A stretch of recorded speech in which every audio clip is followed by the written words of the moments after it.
স্বাগত ডিবিসি সংবাদে আপনাদের সাথে আছে অর্ঘমিত্র তরফদার। শুরুতেই জানিয়ে দেব মার্কেন্টাইল ব্যাংক সংবাদ শিরোনাম। ভোর রাতে পুড়ল রাজধানীর মহাখালীর সাততলা বস্তির ঘরবাড়ি। ফায়ার সার্ভিসের ৮টি ইউনিট ১.৫ ঘণ্টায় নিয়ন্ত্রণে আনে আগুন।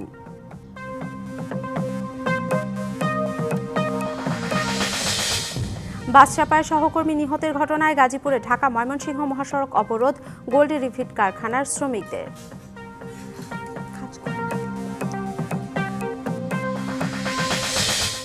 ফ্যাসিবাদীদের দোসর গ্রেপ্তারের দাবিতে মধ্যরাতে উত্তাল ঢাকা বিশ্ববিদ্যালয়। হলগুলো থেকে মিছিল নিয়ে ক্যাম্পাস প্রদক্ষিণ।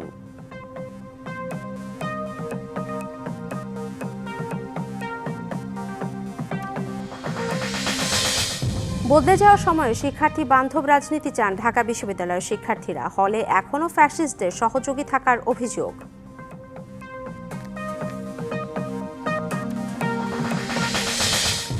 তিনশো আসনে ভোটের টার্গেট নিয়ে মাঠ গোছাবে এনসিপি। তৃণমূলের শক্তি বাড়াতে নানা পরিকল্পনা।